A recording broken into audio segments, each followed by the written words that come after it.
the other time, you had a premonition, or could it be that you had a vision, or is it that you had already studied the man, and then you felt that something ominous could still happen? Well, how do you describe the last 2 weeks? Because we saw some drastic maneuvering, drastic in Ukraine. You had a vision that we have not seen anything. What have we seen now? Well, for me, I wasn't talking like a prophet, but I was being analytical based on what I've seen about the man. Remember, you recall that I said Putin naturally is a warmonger. And when you see a man who has that blood in him, he's not going to back off so easily. So it was on that note that I felt the war could take a number of days, if not months, and that we have not seen anything yet. And the events in the last... I hope we are not going to continue seeing something good. The truth is that it is very likely that we will continue to see in few weeks to come. Why have I said that? Because when you look at the way things are beginning to play out, I think the old being cautious at first, maybe their thinking was, let us not show full support to Ukraine, because the man could overrun them, and it could be a matter of days. But we have seen it's almost 2 weeks now, and it is still ongoing. And it shows the resilience. I think what Putin, the mistake he committed was that he underestimated the resilience of the Ukrainians. We have seen from this war that it wasn't just left to the armed forces of Ukraine alone. There were freedom fighters, there were citizens who felt, and you can't continue to dictate to us. Strengthened the struggle. And now you have seen that even the US is saying, from what they have seen on ground, it is very likely that this war is not going to be won by Russia. Having said that, you would have also observed that most of the, especially some 5 days ago, they were almost 20 miles away from Kyiv, the capital. But right now, the Ukrainian forces have actually sent them out of the, and they are now about 50 kilometers away. That has actually strengthened the Ukrainian forces, meaning that the Russians will now start regrouping. That has thrown them off balance, and that has given a form of strength to the Ukrainians. So we haven't seen the end of this war. Thank you, Dr. Amos. Ediano. Yeah. Well, in your own understanding of the situation, what's your assessment and which way forward? Well, first and foremost, in the last 2 weeks, different actors, stakeholders, supposedly, we're talking of NATO, countries within NATO, United States of America, Britain, trying to sustain the war, sustain Ukraine. Ukraine actually addressed, Zelensky actually addressed NATO, and he's been telling them, declare a no war zone. But Biden is saying no, because if you do that, it shows you are taking side for now. But in the last 2 weeks, we have seen casualties on the side of both of them. In fact, if you look at it critically, Russia has lost 15,050 people, 15,050 soldiers. Ukraine lost 15,300 soldiers. And if you look in terms of the damage done in terms of human beings, that is these people who have been displaced, so much has been done, so much has been displaced. And in terms of casualties, physical casualties unleashed on Ukraine. It's much. Mariupol, was burnt, and in fact, at the point in time, they described it as having been burnt to the grass. But like Dr. Amos said, we look at the resilience, of Zelensky and his team.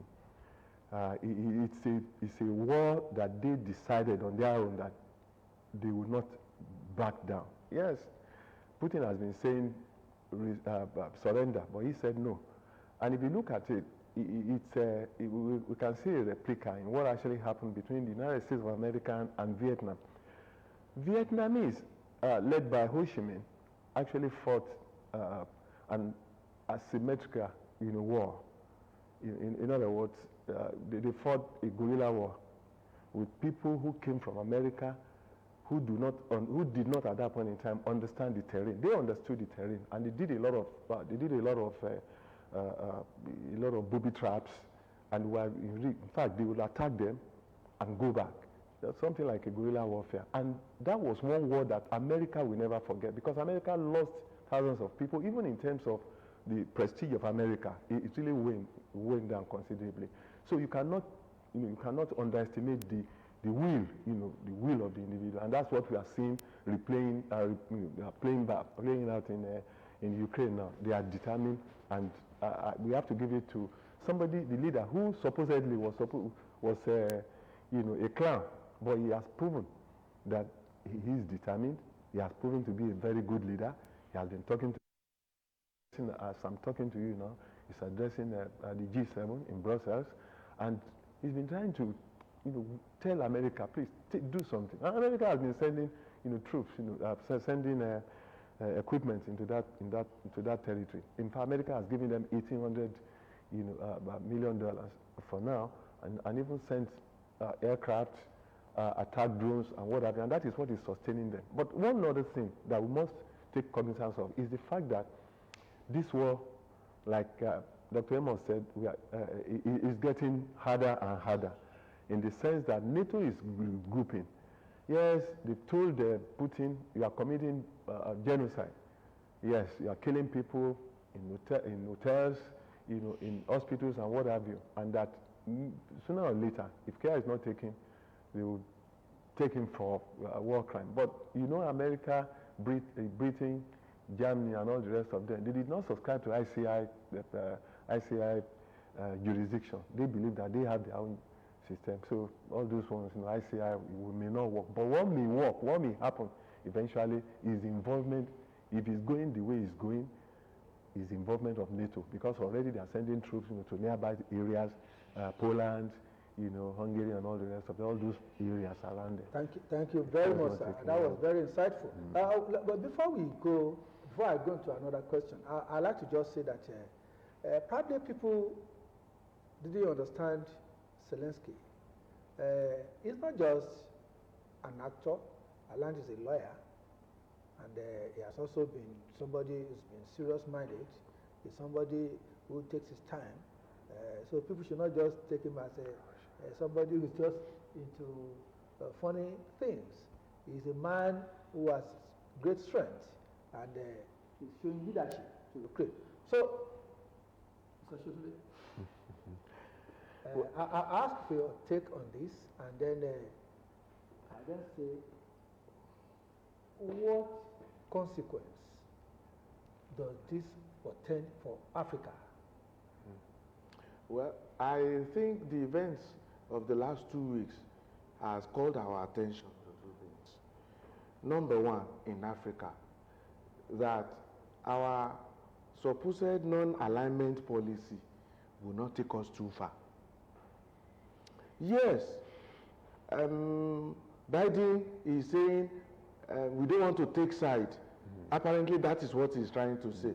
But those who understand diplomatic issues, we know that there are moves on the ground. It's just unfortunate that the British Prime Minister is talking too much. I will subscribe to the French Prime Minister's approach. Work on the ground, make moves to ensure that enough support is given to the man on the ground. You know that, you will agree with me that this is a war that Putin prepared for. by ensuring that all the loopholes, all the surrounding countries are blocked.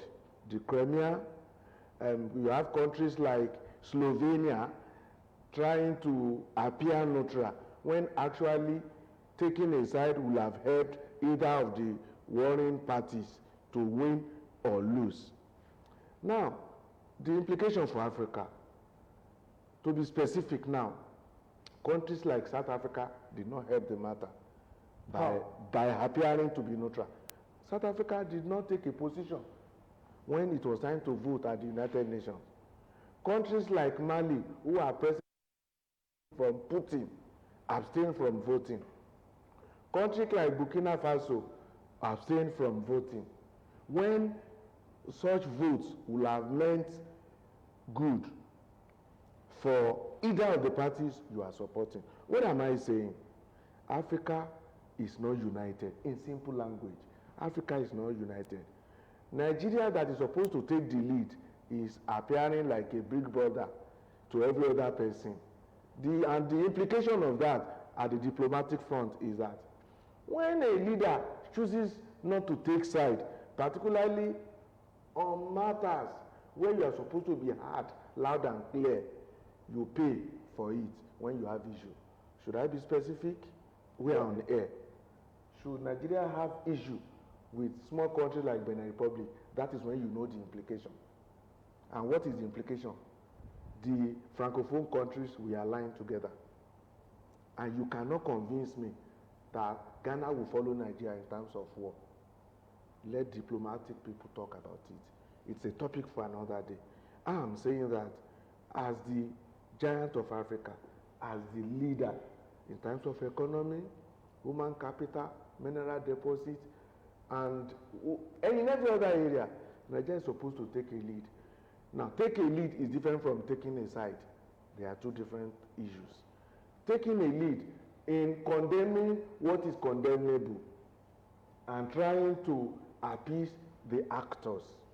You will agree with me that the number of lives lost in this war is enough justification to call it genocide. You are fighting a war that is avoidable, a war that is not justifiable. Why is it not justifiable? As of today, Ukraine does not have any NATO base. Ukraine is not accommodating any NATO base. It is a proposal. You are feeling afraid. You are feeling threatened. And the best you think you can do is overrun an independent nation, a sovereign nation, kill everyone that is available. Now, you will agree with me that the worst part of it and the most traumatic and horrifying aspect of the war is that Putin is deliberately targeting hospitals. My people, it is nothing but genocide. Thank you very much. Thank you very much. Dr. Amos, we looked at the consequences to Africa. What is the consequence to tourism?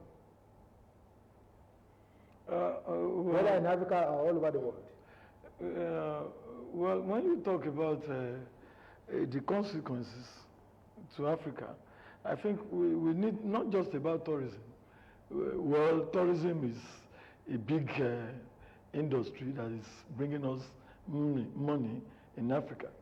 But I would rather want us to look at the implication holistically, economic-wise, political-wise, and even in the area of diplomatic relations. As he has rightly pointed out, I think Nigeria and some other African nations have not been able to say this is wrong. Probably because it's not their war. Because no, it is not because it is not their war. It is because we have been left impoverished, such that we do not have a say when it comes to world issues. We go hand in hand to these people to beg for money. We diligently we go to Russia to negotiate. I understand Russia before this, the outbreak of the war was actually planning to help with Ajakuta steel mills. The same for other countries in Africa, Senegal, and not the rest, South Africa. Mali. So they should have said, look, this morning I was listening to the news that Nigeria was actually trying to partner Ukraine again. So these are people who don't even know where to go because maybe because they have made themselves poor. So the implication is that it will affect every part of our economy.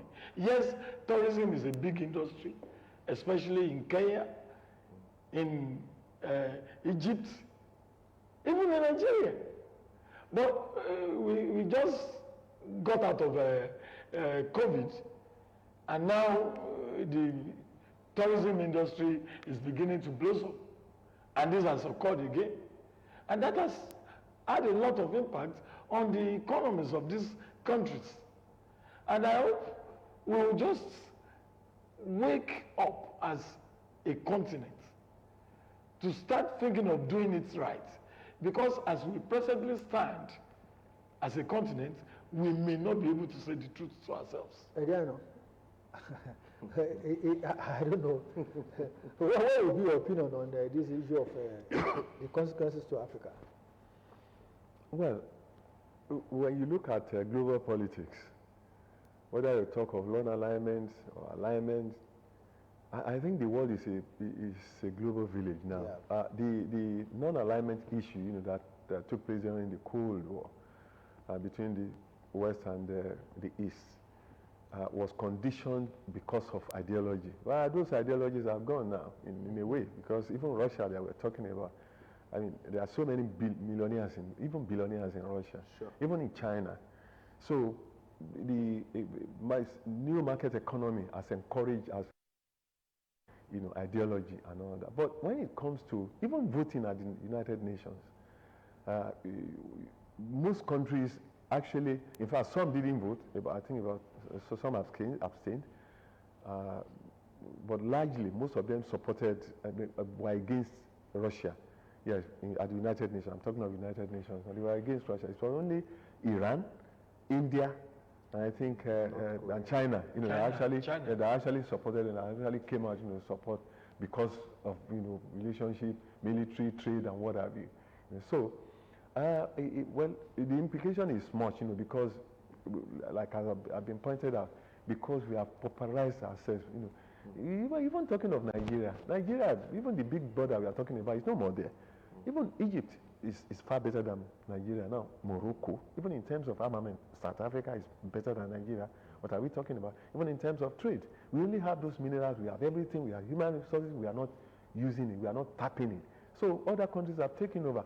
Even if you look at the amount of direct foreign investment, Morocco had taken over. Rwanda, Egypt, it's no more. Nigeria does not have much again. So, and that has conditioned the way we have reacted to this Ukraine thing, because capping, begging, you don't have policy. I mean, I'm surprised that Nigeria is even going to Russia now, over Ajakuta, because we started with Russia, and so many other countries have, and unfortunately, it's the worst thing that can happen to a country when you have a big industry like that, but there has been a connection on the issue of steel with Russia. That's what I'm saying. We started with them. That's what I said. Probably the timing. I said we started with them, but even at that, some other countries have come. We have even invited other countries. But the fact remains that once you are not transparent, once you are not honest, on any particular issue, it's sad that we are talking of even steel now, that nothing has happened to our steel, despite the humongous amount of money, of dollars we spent on it. So that has really conditioned the way we have reacted over this issue. But the good thing is that Nigeria at least voted against Russia, in that at the United Nations. It is your image. Of course, I hope you are enjoying my guests. They've been wonderful. And well, I like to ask Dr. Amos, food crisis, how deep can it affect us? It has started affecting us already. Look at what is happening. I understand Ukraine and even Russia are the biggest producers of wheat, Yeah. largest producers of wheat in the world. And look at what Egypt is saying now. Egypt is asking its citizens that they shouldn't, they were trying to regulate the prices of bread Yeah. and associated commodities because of the crisis in Russia and Ukraine. And of course in Nigeria, there will be ripple effects of all this. Because now that the prices of fuel is going up, transportation will be affected. Farmers would have to pay more than necessary to get their products to the market. Thank you. Your short. Well, obviously, everything is affected. To be specific, talking about the wheat we are discussing, the war has increased the price of virtually all products produced through wheat. To be specific, today, price of bread has gone up, just raised recently. Another one is happening within the next 1 week. Why? Because those are the sources of wheat, and wheat is a major component of bread. Thank you. Adriano. Yeah, in terms of food security, we never prepared for anything because if we had made use of this cassava thing, the cassava component of it, maybe it may not be this bad, but maybe it may not be this bad. On this issue, food crisis, we would like to end this chat this moment, believing that next week we are continuing and we have a foray into other issues that affect humanity. We'd like to know, should we not avoid carnage? Can we not have discourse, dialogue, and roundtable discussion before it degenerates into this level that humanity is lost? Thank you very much for being with us. Mr. Diano. thank you for having me. We'd love to be with you next week. Shotunde, it's nice having you. Dr. Amos, thank you once again. Thanks very much for having me. Viewers, this is where we're going to stop until next week. Bye.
As Muslim faithful welcome the holy month of Ramadan, your darling station OGTV is calling on sponsors for special programs lined up to edify and uplift the spirit, soul and body during the holy month. Programs such as Al-Quran Liakim, Oba Onibore, Ramadan Shojuemi, Ipesi Irun, Eja Musari and others for sponsorship. Visit any of our offices in Lagos, Ijebu-Ode and Ota, or OGTV Broadcasting House, Kilometer 9 Olabisi Onabanjo Way, Ajebo Road, Abeokuta, or contact us on these numbers.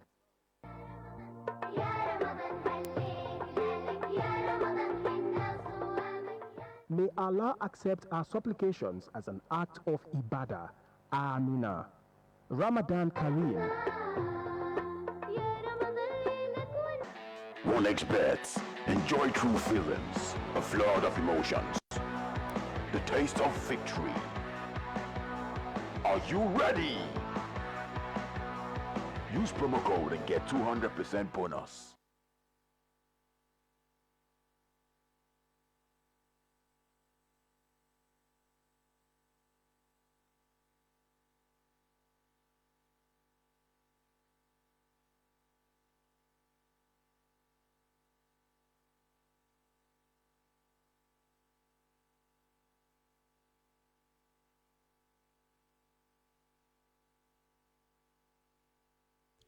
Ogun State government hereby wishes to inform the general public that it is accepting proposals from eligible public and private providers to participate in its 2022 program through the newly established Ogun State Skills Fund, OSF. The challenge fund for the training will be competitively accessible to all public, private training institutions, community-based and non-formal training providers operating in the state that have fulfilled defined eligible criteria. Proposals will be accepted for the following programs: Skills for Employment and Self-Employment 2022, Functional Literacy Skills 2022, Entrepreneurship Skills 2022. And individuals to visit the office of Ogun State Skills Fund located at Ogun Tech Hub, Kobakwe, or the Ogun State website. Submission of proposals ends on the 8th of April 2022. Professor Abayomi Arigbabu, Honorable State Commissioner for Education, Science and Technology.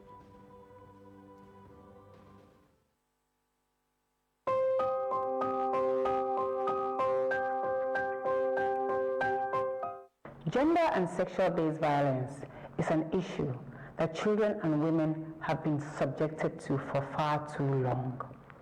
Many of our women and girls have been exposed to violence, including rape, molestation, and murder.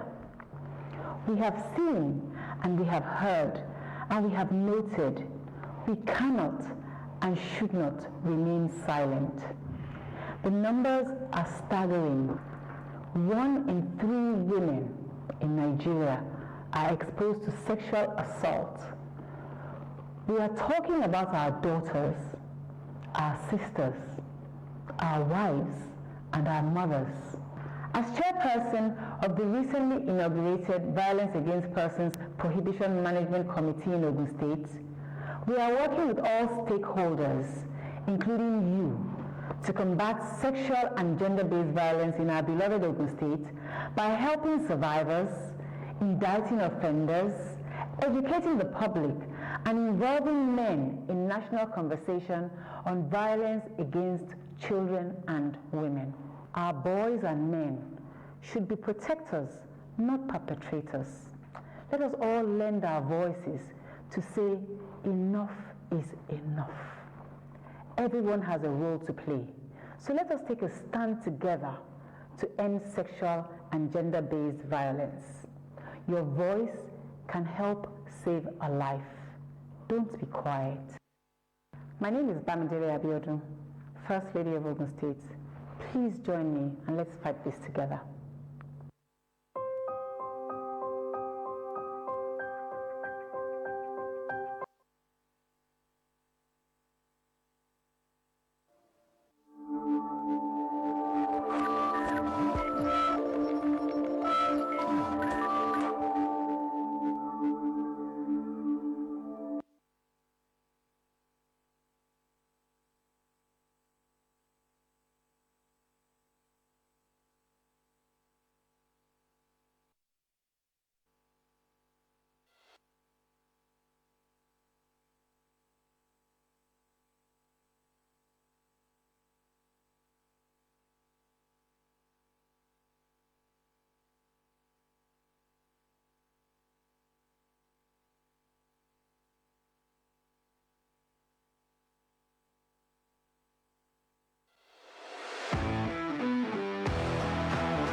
The 5 teams to represent Africa in the coming World Cup will be decided now this weekend. It's this weekend because the first legs of those games will be played this weekend. And the Super Eagles of Nigeria is not left out, as they would be traveling all the way to Ghana to play the Black Stars. It's going to be a crunchy tie indeed. Now, I mean, sad news for Super Eagles, some couple of key players being injured. But if you have Nusime, who is scoring from all cylinders in your team, it should give you some level of joy. Also in Europe, it's not left out. 2 teams, of course, 2 games from 2 teams has been postponed. But of course, for obvious reasons, that Ukraine would not be playing as well as the Russian national team. In South America, Brazil, the 2 powerhouse, and of course, Argentina also slowing it out, not between themselves, but also fighting for a chance to be in the World Cup. My name is Bronson Uwana. On that note, I welcome you to Sport Pizza, where you get the absolute best, never exciting world of sports. Olakule Philip is my partner. He will be joining me, but that will be after this break, so don't go away.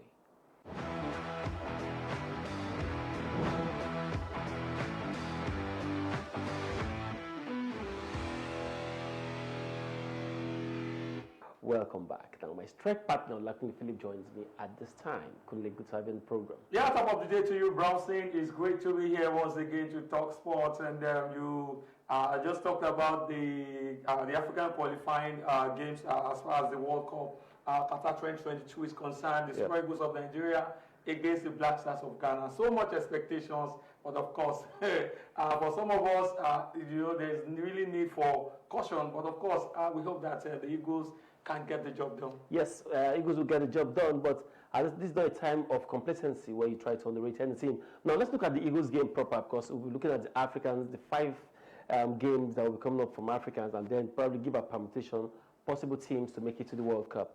Now, Super Eagles of Nigeria, if you look at current form, and then look how the way we played in the African Cup of Nations, even though most Nigerians were disappointed in the game against Tunisia, most people thought that we were supposed to win that game, but we couldn't get that win. It was sudden. I remember that night. I was happy that I had my dinner before that game. Because after that game, I couldn't have the taste in my mouth. I felt very disappointed. Now, we've seen it time and time again. A lot of people are saying the Ghanaian national team right now, they don't have that kind of big stars, big name that we have in the Super Eagles.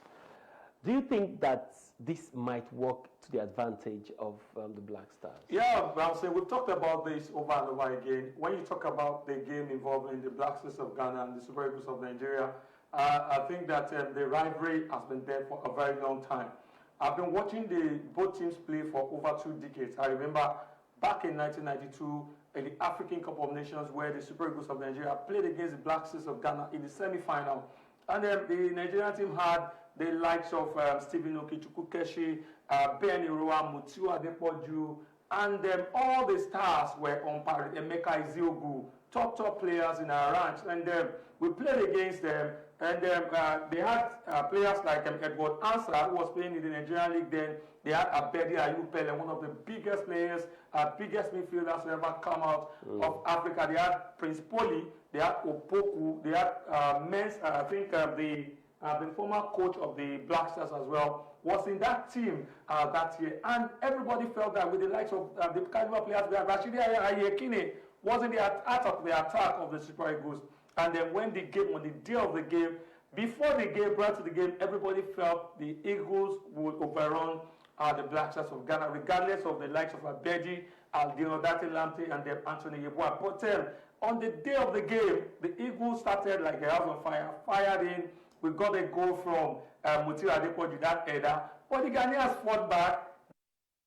Confidence, Abedi Ayupele drawing level, and then Prince Poli getting a volley in, and that was the end of the game. We tried, the team played the Black Stars, but the Ghanaians stood their ground, and they took us out of the World Cup, the African Cup of Nations, although we came third at the end, beating Cameroon in the third place game. But in one of the games as well, prior to the African Cup of Nations in 1994, our path, we didn't meet in 1994, but the Black Stars of Ghana played a friendly with Nigeria here. I think it was in 1990, it was a few months to the African Cup of Nations, where we went ahead to win it. But the Ghanaians paraded home-based players. I was at the stadium to watch the Eagles rout the Black Stars of Ghana. But at the end of the day, the game ended in a draw. I think they had one Atom Moses, who was with stationary stores then.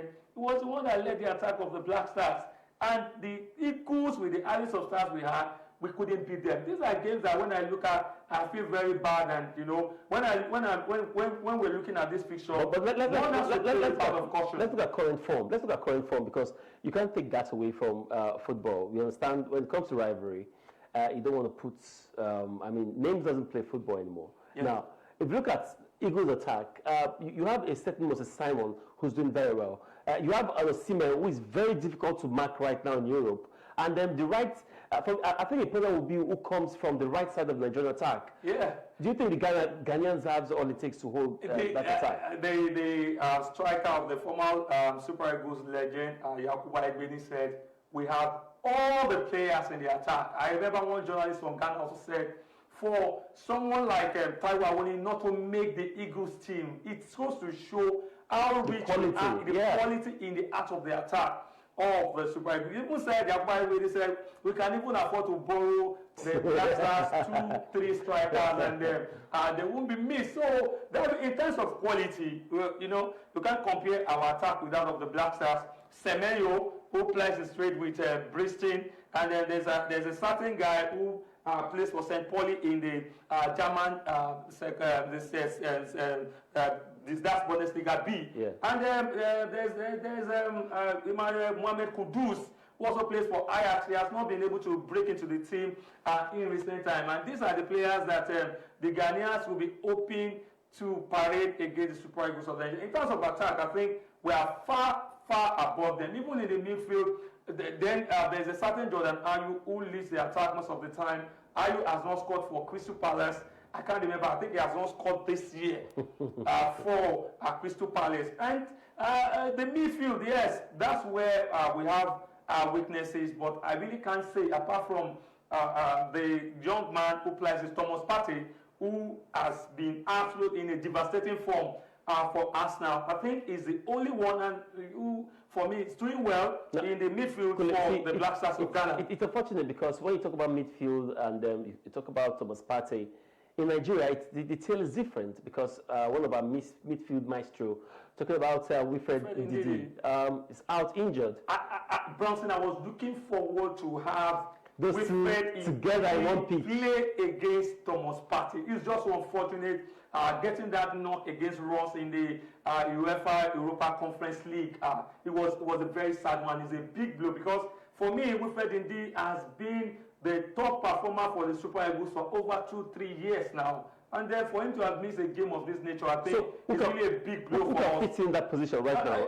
I mean, Etebo naturally should be should walk into that position. But you look at Etebo's situation. Yeah. He's just come back from injury. He hasn't got much competitive game. This might be a problem for us. It might be a big problem, I tell you. And we have a certain guy who played for Brentford as well, who is also liking, but he has not been playing regularly for Brentford. Not forgetting a certain player in which the coach Augustine Eguavoen has been talking about. He's been talking about a certain midfielder in recent time, and that has to be Alassane Youssouf, who plays in the Belgian league. He said he has the quality he needs in a creative midfield. Remember, he's been going all around just to ensure that we have a creative midfielder. We are not getting it from Joe Aribo, but you know, he's tried to extend talks, relationship with some certain players who seems to be players like Michael Olise, and then we have another one who plays for Crystal Palace.